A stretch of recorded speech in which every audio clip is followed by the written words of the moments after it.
Et j'en viens maintenant à vous, Jean-Pierre Didier. Vous êtes vice-président du comité éthique et scientifique de la FIRA. Un des gros challenges qui est relevé par la FIRA, c'est de mettre la recherche appliquée au service de tous les acteurs de terrain, des premiers concernés, on l'a vu, de celles et ceux qui en ont le plus besoin. Et j'allais dire, avant même de parler de cela, je crois que vous vouliez insister sur un point important, qui est que une des premières victoires, on pourrait dire déjà, de la FIRA, c'est de faire reconnaître cette recherche appliquée, de s'être battue pour qu'elle existe, ce qui est déjà un combat en soi. Alors tout d'abord, je voudrais m'excuser auprès de vous de ne pas vous dire bonsoir, parce qu'en effet, compte tenu de l'heure et compte tenu du temps où vous nous avez accordé une attention soutenue, j'aurais peur que cela vous incite à somnoler. Alors, pour essayer de soutenir encore un peu plus votre attention, je voudrais vous dire, la FIRA n'est pas bonne partout. Il y a un certain nombre de domaines dans lesquels nous ne sommes pas bons, et j'aimerais vous les faire partager afin d'avoir vos suggestions, vos critiques, pour qu'on puisse faire encore mieux. Et en effet, en ce qui concerne la recherche sur le handicap a beaucoup de peine à s'implanter. Vous l'avez perçu à travers les différentes informations qui vous ont été données. Et elle a beaucoup de peine à s'implanter, notamment en face de la recherche fondamentale, classique. Et ceci vraisemblablement parce que la recherche sur le handicap est une recherche appliquée. Et que de ce fait, elle n'a peut-être pas, compte tenu de la culture actuelle, elle n'a peut-être pas le prestige, ni le côté d'application conceptuelle, ni peut-être le côté médiatique suffisant que peut avoir la recherche fondamentale avec l'accroissement, la découverte de nouvelles connaissances, tant sur le plan théorique que sur le plan général. Et à partir de là, on pourrait considérer que la recherche appliquée sur le handicap, finalement, on peut se poser des questions, deux questions essentielles que vous posez sûrement, mais finalement, à nous, ça sert à quoi, la recherche sur le handicap? Et si ça doit servir à quelque chose, comment peut-on se servir du produit de cette recherche? Et nous avons été sensibilisés à ces deux questions dès la création de la FIRA par notre président qui nous a dit « Attention, c'est une recherche appliquée dont il s'agit. » C'est-à-dire que notre problème, notre challenge, c'est de trouver des réponses aux questions qui se posent non seulement aux personnes handicapées, mais à leur entourage, aux aidants, mais aussi à tous les acteurs de terrain, y compris aux politiques, aux décideurs. Et que vous devez être capable de produire des supports d'application qui, à terme, peut déboucher sur des retombées, à même d'améliorer la qualité de vie des personnes handicapées, mais aussi d'améliorer leur participation en tant que citoyens, participation qu'il est normal qu'elle soit identique à celle des autres. Et alors, nanti de ces recommandations, on s'aperçoit tout de suite que les réponses à ces questions ne sont pas simples et que nous avons en effet une première difficulté. La première difficulté, c'est pas tellement de la diffusion qu'il s'agit des produits de la recherche. Aujourd'hui, grâce aux moyens modernes de l'information et de la communication, on peut trouver des moyens adaptés pour une diffusion large à l'ensemble des acteurs de terrain. Mais en fait, quoi diffuser? Et ça, c'est tout le problème qui est posé par un terme un peu pédant que je vous demande de me pardonner tout de suite, qui est celui d'extrant. C'est un terme qui a été utilisé notamment dans le cadre de l'économie et dans le cadre du fonctionnement de l'industrie, des entreprises, où il était indispensable de savoir quel était le produit global de l'usine ou de l'entreprise correspondante. En ce qui concerne la recherche sur le handicap, recherche appliquée, on doit se préoccuper bien sûr de ces extrants.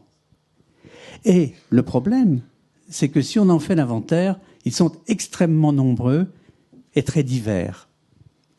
Ça peut être bien sûr des publications scientifiques. Et on ne peut pas en vouloir aux chercheurs de penser d'abord aux publications scientifiques. C'est leur métier. Ça peut être aussi la publication dans des revues plutôt de grand public, sinon de vulgarisation. Ça peut être aussi un produit qui va apparaître sous la forme d'outils avec des fiches, par exemple, des questionnaires, on en a vu des exemples. Ou bien encore, ça peut être des productions vidéo, ça peut être du cinéma, ça peut être des programmes de formation, des programmes d'information, mais aussi des programmes envisagés au plan politique. Donc, vous voyez, tous ces extrants sont extrêmement nombreux. Et là où la FIRA a sûrement des progrès à faire, lorsque elle demande, après un appel à projet, aux responsables, porteurs de projet, de décrire ce qu'il compte faire avec le produit de sa recherche. Autrement dit, quelles seront les applications qu'il envisage et quels seront les modes de support qu'il va pouvoir utiliser. Eh bien, on s'aperçoit le plus souvent que c'est bien sûr à travers des publications scientifiques ou à travers la réalisation de colloques. Mais dans l'inventaire des extrants que je vous ai fait tout à l'heure, il y a beaucoup d'autres solutions possibles. Et toutes ces solutions ne sont pas forcément de la compétence du chercheur. Parce que ça n'est pas son travail initial. Et peut-être alors que une des actions possibles, une des missions de la FIRA, ce serait de faire en sorte que les produits de cette recherche puissent être mis sous une forme qui corresponde à un outil immédiatement exploitable, concret, pratique, qui rende service, c'est-à-dire qui améliore la vie des personnes et qui leur permettent d'assurer leur participation citoyenne. Et ça, alors c'est une appréhension toute personnelle, mais j'ai le sentiment qu'il existe un hiatus actuellement entre la production scientifique telle qu'elle nous est rapportée et ensuite celle qui est mise dans le cadre du résumé que fait le promoteur ou encore dans le cadre des commentaires que la FIRA puisse faire, car il est tout à fait possible qu'il y ait d'autres possibilités d'extrants et de retombées sur lesquelles on puisse travailler.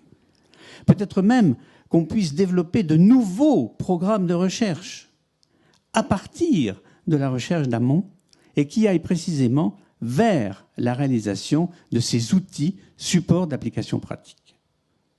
Donc là, nous n'avons pas tout bon. Et j'espère qu'on s'améliorera. Mais il y a un autre domaine encore où on n'est pas tout bon, pour répondre aux deux questions que vous posez. C'est celui du langage. En effet, c'est bien beau d'avoir des résultats, d'avoir une série de produits qu'on va diffuser, mais sous quelle forme? Car en effet, le chercheur va utiliser en fonction de son domaine un langage qui lui est propre. Il a ses propres outils. Et le langage de l'économiste n'est pas celui du spécialiste de sciences sociales, par exemple, qui n'est pas non plus celui du rééducateur ou du médecin. Et dès lors, on peut alors imaginer qu'il y a une difficulté pour mettre à disposition, c'est un véritable problème d'accessibilité aux résultats de la recherche qui se pose. Et là, je pense que Pascal Jacob ne sera pas étonné si je lui dis ça, dans la mesure où il connaît très bien ce problème en ce qui concerne, par exemple, l'accessibilité aux soins, dès lors que la personne handicapée ne peut pas utiliser le même code langagier que les autres. Eh bien, c'est un peu la même chose en ce qui concerne la recherche. On produit un certain nombre d'éléments intéressants, mais encore faut-il pouvoir les mettre à disposition. Il s'agit vraiment là d'une accessibilité, et il me semble que sur ce point, la FIRA, là encore, a des choses à faire, et peut-être meilleure, elle n'a pas tout bon dans ce domaine-là non plus. Pardonnez-moi cette discussion préalable, mais rassurez-vous, ça va être court, parce qu'après, je n'aurai plus grand-chose à dire. C'était la discussion préalable. Non, cela dit, je vous trouve un peu dur avec la FIRA. On vient de le voir avec le projet Habitat pour une société inclusive. Il y a justement des résultats qui sont extrêmement applicables, disponibles, simplifiés, que tout le monde peut comprendre, que tout le monde peut s'approprier et diffuser. C'est vraiment un des points forts de la FIRA aujourd'hui. Mais je voudrais que vous disiez un mot aussi, parce qu'on en a finalement assez peu parlé, du centre ressources, qui est quand même un outil extrêmement, là aussi, intéressant que la FIRA a mis en place, accessible via fira.org, via le site. Alors Cécile, c'est vrai, mais on est dur avec ce qu'on aime. Hein. Et puis d'autre part, les projets qui ont été choisis sont des projets exemplaires. Et sur ce plan-là, il en est d'autres où l'utilisation pratique de ce qui est produit est parfois un peu compliquée, avec un langage qui peut être hermétique ou sinon d'une appréhension peut-être un peu difficile. Alors, compte tenu de ces difficultés, on était quand même conscients de ces difficultés. Et dès le départ, notre président nous a dit « il faut que vous ayez un centre ressources ». Alors là, je voudrais saluer la petite équipe qui s'est occupée de ce centre ressources avec actuellement Cécile Vallée, car le travail qui a été fait est considérable. Il est considérable, je ne suis pas sûr que vous ayez toujours consulté ce centre ressources, mais consultez-le vraiment, consultez-le, critiquez-le, aidez-nous sur ce plan. Car aujourd'hui, il y a 243, enfin c'était au 1er janvier de cette année, 243 recherches qui avaient été mises sur site dans le cadre de la base documentaire.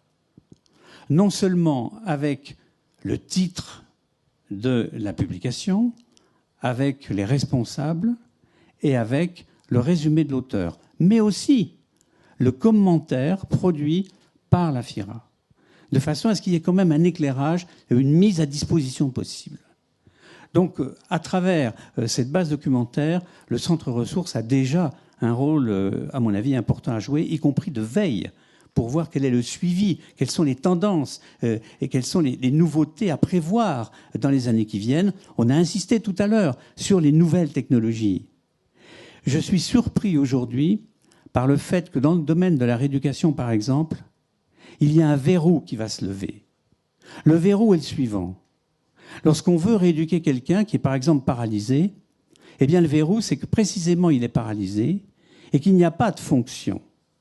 Dès lors qu'il n'y a pas de fonction et pas de motricité, comment voulez-vous reformater des circuits cérébraux qui persistent, qui sont là, s'il n'y a pas la possibilité de produire le mouvement? Or, les nouvelles technologies, avec la réalité virtuelle, avec la robotique, vont permettre de lever au moins en partie ce verrou. Et un des rôles de cette base documentaire, c'est bien sûr de faire une veille pour ne pas passer à côté de ces éléments, de telle sorte que les appels d'offres qui sortent puissent s'inspirer de cette veille qui devrait être très attentive.